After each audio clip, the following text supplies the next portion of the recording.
কথা আজকের গল্পে আমরা শুরুতেই দেখতে পাবো জজ বলছে রিপোর্ট বলছে ওই শিশির টনিকে সীসা পাওয়া গেছে এবং দিস কনফার্ম কোড এখনো পর্যন্ত যা বুঝেছে তাতে গুহ ফার্মারকে মোটা ক্ষতিপূরণ তো দিতেই হবে, উপরন্তু তাদের সমস্ত আউটলেট, ফ্যাক্টরি এবং অফিস শাটডাউন করতে হবে। এই কথাটা শুনে দাদুভাইয়ের মন একেবারেই ভেঙে পড়ে। জজ আরো বলছে সাধারণ মানুষের ভরসা গুহ ফার্মারের উপর থেকে একদমই উঠে গেছে। এটা নতুন করে রেস্কিউ করা চারটিখানি কথা নয়। কোর্ট একটা রিসার্চ টাইম নিচ্ছে, ফির 1 ঘন্টা পর এইখানে বাকি মামলা কন্টিনিউ করা হবে। এরপর জজ চলে গেলে দাদুভাই বলছে ক্ষতিপূরণ দিতে হবে, তার মানে তো সব শেষ। কোথায় থেকে আসবে এত টাকা? এখন তো অগ্নিবর পক্ষে ওর পাশে দাঁড়ানো সম্ভব নয়। তাহলে এরপর প্রমিত অগ্নিকে বলছে আই ক্যান হেল্প ইউ।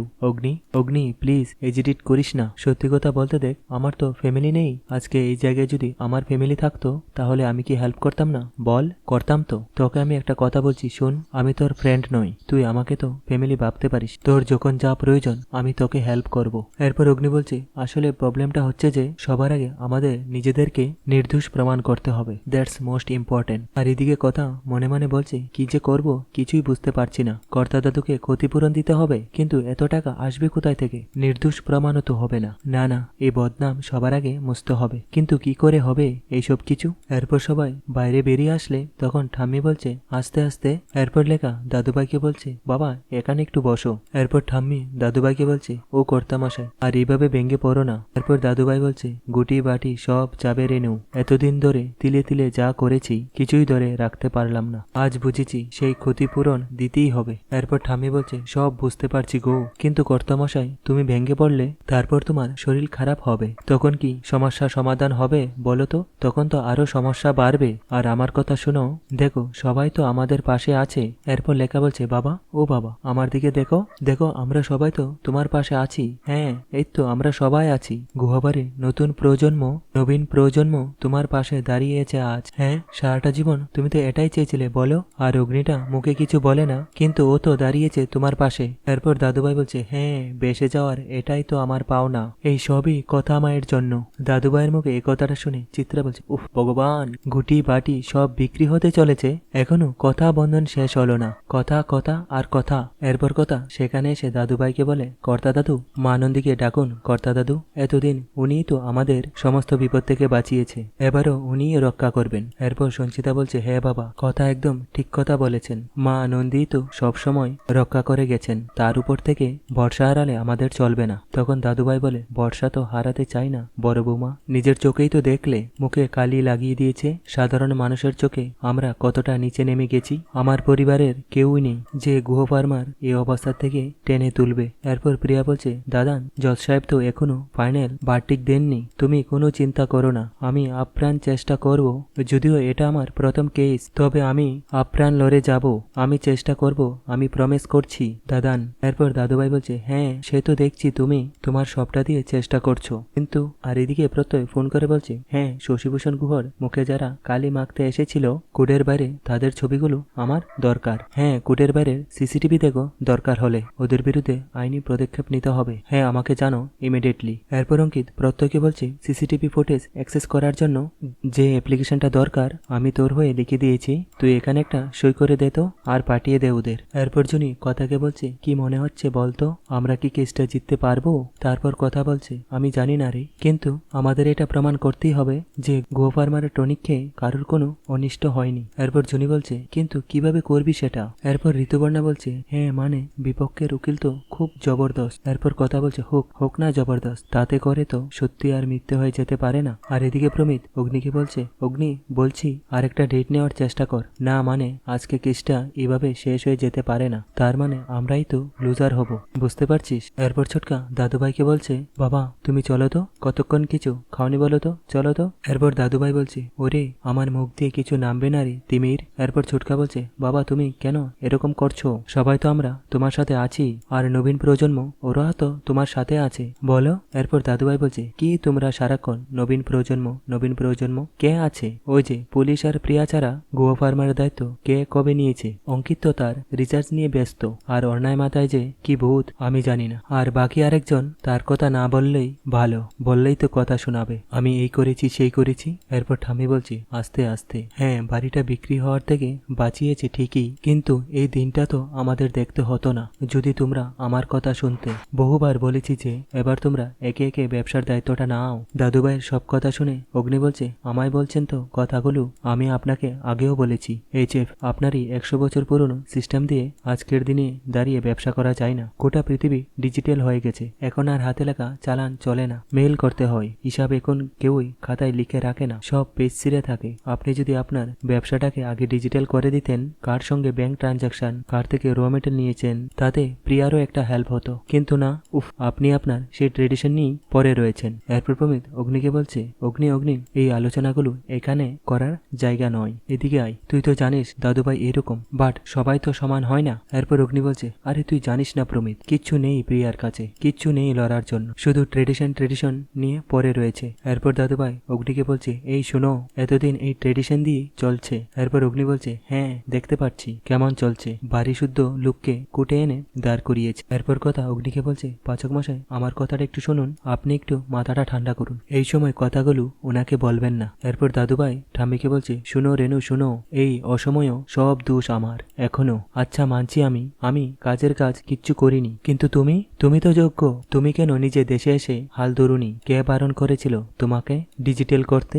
এরপর অগ্নি বলছে, আপনার এই টনিক বেচা কোম্পানিতে আমার কোনো ইন্টারেস্ট নেই। এরপর চিত্রা মিহিরকে বলছে, দেখো এখানে এসো দাদু আর নাতনির ঝগড়া দেখতে হবে না, এটা নতুন কিছু নয়, কিন্তু তা বলে কুটেও ছি ছি ছি। আরে এইমাত্র তোমার বাবা একটা কথা বললেন না, নবীন প্রজন্ম থেকে নাকি ওনার পাশে কেউ দাঁড়াননি। অঙ্কিতকে বলেছেন? কোনোদিনও এই কথাটা অঙ্কিতকে বলেছেন? এক্সপেক্টই করিনি। অথচ অঙ্কিতের পড়াশোনা কিন্তু ওনার সাথে মিলে, তাও বলেনি। আসলে কি জানো তো, তোমার বাবার চোখের মনি একজনই, অগ্নি, এখন নিজের চোখে দেখো। এরপর মিহির চিত্রাকে বলছে, এখন একটু থামবে? তুমি বুঝতে চাইছো না?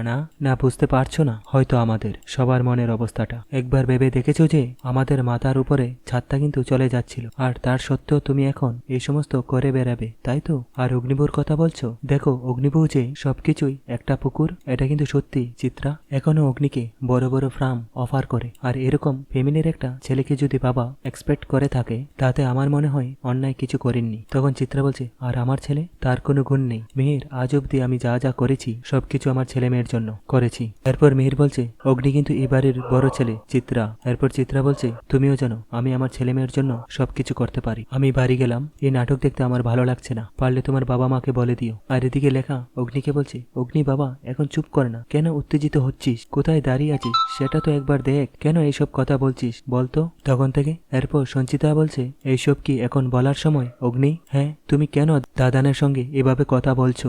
এরপর ছুটকা অগ্নিকে বলছে, আচ্ছা বড় বৌদি, আমি বলছি কি, আমরা তোর সঙ্গে আলোচনা করবো তো, তোর সাজেশনও আমাদের দরকার আছে। তখন অগ্নি বলছে, না না না না, আমার সাজেশন কোনো দরকার নেই, কারণ আমার সাজেশন নিয়ে সেটাকে ইউজ করা হবে না। আর তাছাড়া ওনার টনিক বেচার কোম্পানির উপর আমার নিজেরই কোনো ভরসা নেই, আমি কেন বেকার মাথা ঘামাতে যাব? এরপর সঞ্চিতা বলছে, কি হচ্ছেটা কি? অগ্নির মুখে এই কথাটা শুনে দাদুভাই বলছে, বাহ মাথা ঘামানো উচিত, এটা তোমার পারিবারিক ব্যবসা, পরিবারের চেয়ে বড় কিছু হয় না। এরপর অগ্নি বলছে, আপনার এই টনিক বেচার কোম্পানির সঙ্গে আমার কোনো লেনদেন নেই, তাতে যতই ইমোশনাল জড়িয়ে থাকুক না কেন। এই কথাটা বলে অগ্নি সেখান থেকে চলে যায়। আর প্রমিত বলছে, আমার হাতে এত বড় একটা অস্ত্র আছে, আমি সেটা নিয়ে খেলতে বলিনি আমার উকিলকে। অগ্নির মতে দেখছি গুহ ফার্মার এগেনস্টে, হ্যাঁ এই গুটিটা নিয়ে খেলতে হচ্ছে তো। এরপর নুপুর ছুটকাকে বলছে, শোনো না, তুমি এখানে দাঁড়িয়ে আছো কেন? তুমি যাও না অগ্নির কাছে, অগ্নিকে গিয়ে একটু বুঝাও না। আর তোমার আর কথা ছাড়া তো অগ্নি কারুর কথা শুনে না। আর অঙ্কিত, তুমিও যাও না ওর সাথে, প্লিজ যাও। আর এদিকে কথা অগ্নিকে বলছে, আমার কথাটা শুনুন পাচক মশাই, এই সময় কথা বলার নয়, আপনি কেন বুঝতে পারছেন না? এগুলো বলবেন না দয়া করে। এরপর ছুটকা অগ্নিকে বলছে, আচ্ছা নিজেকে একবার ঠান্ডা কর আর দেখ, আমার কথা শোন। আমি জানি এইসব তর্ক বিতর্কর বাইরে গিয়ে না, আমি একটা কথাই শুধু জানি, you are the best Harry. তুই বাবার উপরে যতই রাগারাগি কর, যতই ঝগড়া কর, আমি জানি কিন্তু বাবার জন্য একটা তোর লুকানো আবেগ কাজ করে। এরপর অগ্নি বলছে, তুই ভুল জানিস, কোনো আবেগ কাজ করে না রে, কিচ্ছু নেই ওনার জন্য আমার মনে, কোনো ফিলিংস নেই। অগ্নির কথাগুলো শুনে দাদুভাই খুব ভেঙে পড়ে। তখন লেখা বলছে, কি করব কিছু বুঝতে পারছি না আমি, অগ্নিটা যে কি করে। এই বাবা জলটা তো শেষ হয়ে গেল। এরপর সঞ্চিতা দাদুভাইকে বলছে, বাবা আপনি এত চিন্তা করবেন না, দেখবে সব ঠিক হয়ে যাবে, বিশ্বাস করুন, আমরা আছি তো, সবাই আপনার পাশে আছি। আর এদিকে কথা অগ্নিকে বলছে, দেখুন পাচক মশাই, ওনার অবস্থাটা একবার দেখুন আপনি। আর এদিকে মেন্ডি বলছে, কি হলো কথা, এবার সামলা, এই সারাশি পেঁচেই তো তোকে ফেলতে চেয়েছিলাম, পরিবারের মধ্যেও ঝামেলা, বাইরেও ঝামেলা, এবার দেখ কেমন লাগে। আর এদিকে কথা দাদুভাইকে দেখে মনে মনে বলছে, উদ্বেগে চিন্তায় পাচক মশাই, আপনি আসলে ভেতরে ভেতরে কর্তা দাদু, গুহ পরিবার, গুহ ফার্মা সবকিছুই নিয়ে চিন্তা করেন, শুধু নিজে বুঝেন না আর হয়তো কাউকে বুঝতে দিতে চান না। এরপর অগ্নি দাদুভাইকে দেখে বলছে, আমি বোধহয় একটু ওভার রিয়েক্ট করে ফেলেছি, এই চেফকে এভাবে না বললেই হতো। উনি ঠিক আছেন তো? না না, আমার এখন ওনার কাছে যাওয়াটা ঠিক হবে না, আমার দেখলেই এই চেফের সমস্যা আরো বাড়তে পারে। কেন যে বললাম এইভাবে জানি না, he is doing the job, আমি আমার কাজটা করি, আমি তো কখনো কারুর কাজে ইন্টারফেয়ার করি না, তাহলে কেন আজ গুয়া ফার্মার নিয়ে এতগুলো কথা বলে ফেললাম। এরপর লেখা কথাকে বলছে, একটু জল এনে দেবে। এরপর কথা বলছে, আমি এক্ষুনি যাচ্ছি। জুনি ঋতু একটু আমার সঙ্গে আয় তো। আর এদিকে প্রমিত কোর্টের বাইরে এসে বলে, অ্যাডভোকেট সমীরবাবু কোথায় গেলেন, I have to meet him right now. এরপর প্রমিত সমীরবাবুকে ফোন করে বলে, সমীরবাবু আপনি কোথায় আছেন, আপনি ইমিডিয়েটলি কোর্টের বাইরে এসে আমার সাথে মিট করুন, আর হ্যাঁ খেয়াল রাখবেন যে গুহ পরিবারের কেউ যেন আপনাকে আমার সাথে দেখে না ফেলে, I M A right quick. এরপর প্রমিত বলছে, ব্রেকিং নিউজ, এটা তো একটা সাংঘাতিক ব্রেকিং নিউজ, খুব তাড়াতাড়ি কেসটা আমাদের হাতের মুঠোয় আসতে চলেছে। আমি না, অগ্নিবুই এনে দেবে, অন মাই লাইফ বলছি, গুহ ফার্মার আমি তোমাদের শেষ করে দেব, একেবারে শেষ করে দেব। এরপর সেখানে অ্যাডভোকেট সমীরবাবু এসে পৌঁছয় আর প্রমিতকে বলছে, হ্যাঁ বলুন। এরপর প্রমিত সমীরবাবুকে বলছে, সমীরবাবু একটা ইন্টারেস্টিং খবর আছে, কেসে কাজে লাগান। আমি এই মুহূর্তে খবর পেলাম যে গুহবাড়ির বড় নাতি মানে অগ্নি, তার দাদু শশীভূষণ গুহর সাথে সম্পর্ক একদমই ভালো নয়। আই মিন অগ্নি তার দাদুর বিজনেসটাকে পছন্দ করে না এবং পাত্তাও দেয় না। ওকে কুটে ডাকুন, কাঠগড়ায় ডাকুন, জিজ্ঞেস করুন, তারপর দেখবেন কেসটা খুব তাড়াতাড়ি আমাদের হাতের মুঠোয় চলে আসবে, একেবারে হাতের মুঠোয়। ও হ্যাঁ, যেটা বলছিলাম আপনাকে। আর এদিকে কথা জুনিকে বলছে, শুন না, বলছি ওইদিকে আশেপাশের কোনো দোকানে জলের বোতল নিশ্চয়ই পাওয়া যাবে, চল না একটু তাড়াতাড়ি গিয়ে দেখি, চল চল। এরপর কথা যখন জলের বোতল আনতে যাবে তখন কথা দেখতে পেল যে প্রমিত একজন উকিলের সঙ্গে কথা বলছে। এরপর প্রমিত কথাকে দেখে বলে, কথা আবার কিছু দেখে ফেললে না তো? এরপর কথা প্রমিতকে দেখে বলছে, প্রমিত বাবু এত ঘাবড়িয়ে আছেন কেন, কি ব্যাপার? এরপর সেখান থেকে প্রমিত চলে গেলে কথা মনে মনে বলছে,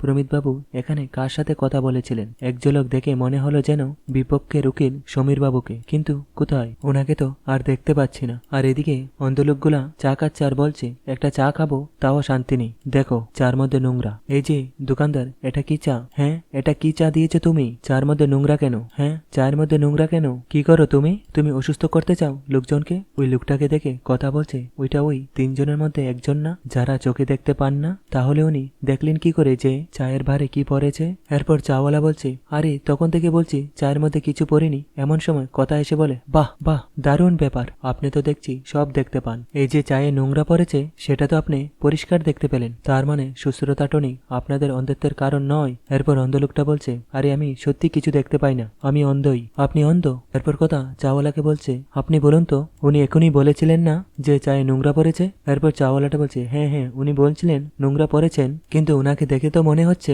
উনি অন্ধই। এরপর কথা বলছে, আপনি ভয় পেয়ে বলছেন তো কথাগুলো, আর এই যে সত্যিটা বলে ফেলুন এবার। এরপর অন্ধ লোকটা বলছে, দেখুন আমি চোখে দেখতে পাই না, চোখে দেখতে পাই না বলে আমি বুঝতে পারবো না। এরপর কথা বলছে, বাজে কথা বলবেন না আপনি, তার মানে সবকিছু করা হচ্ছে গুহ ফার্মাকে কন্টাসা করার জন্য, তাই তো? এরপর আরেকজন অন্ধ লোক এসে বলছে, উনি অন্ধ? কে বলেছে উনি অন্ধ নয়? এরপর আরেকজন লোক এসে বলছে, না না দিদি, এমন ভাবে কথা বলছিলেন আর এমন ভাবে দেখেছিলেন তাতে মনে হয় আমার উনি অন্ধ নয়। এরপর কথা বলছে, ঠিকই বলছেন আপনি, উনি অন্ধ নয়। কি হলো বলুন? আর এদিকে অ্যাডভোকেট সমীরবাবু বলছে, আমি বারবার বলেছিলাম ভুলভাল কাজ করতে নয়, এবার একটা গোলমাল পাকাবি। এরপর অ্যাডভোকেট সমীরবাবু এসে কথাকে বলছে, এখানে হচ্ছেটা কি? এরপর কথা উকিলকে দেখে বলছে, এই তো উকিল বাবু, আপনার অন্যতম প্রধান মক্কেল যার উপর ভিত্তি করে আপনি সম্পূর্ণ মিথ্যে কেসটা সাজিয়েছেন, উনি তো চোখে দেখতে পান। কি হলো সত্যিটা এবার বলুন। উনি এমনই দৃষ্টিহীন যে চায়ে নোংরা পড়েছে সেটা পরিষ্কার দেখে ফেললেন। কি কি করে হয় এটা বলুন তো। এরপর উকিল বলছে, ম্যাডাম আপনাদের পরিবার ইতিমধ্যে যথেষ্ট অমানবিকতা দেখিয়েছেন আর আপনিও তাই করছেন। আর আপনি কি জানেন যে একজন মানুষ অন্ধ হলে তার অন্য কেন্দ্রীয়গুলা কতটা সজাগ হয়ে থাকে? আর যদি জেনেই থাকেন তাহলে এগুলো কথা বলছেন কেন? আর উনি যে অন্ধ নন তার কি কোনো প্রমাণ আছে আপনার কাছে বলুন। এরপর অ্যাডভোকেট সমীরবাবু অন্ধ লোকগুলাকে নিয়ে চলে যায়। এরপর উকিল চলে গেলে কথা বলছে, উকিলবাবু তো ঠিকই বললেন, আমি ওনার সঙ্গে সরাসরি তর্কে গিয়ে পারবো না, আমার হাতে তো মুখ্য প্রমাণটা নেই। কিন্তু আমি এতটা ভুল দেখলাম, এটা তো হতে পারে না। আমি স্পষ্ট দেখলাম যে ওই লোকটা চায়ের বারে দেখছিল, বাজিয়ে দেখতে হবে একবার, তাহলেই সবটা প্রমাণ হয়ে যাবে। তো বন্ধুরা, আজকের পর্বটি এখানেই শেষ হয়ে গেল।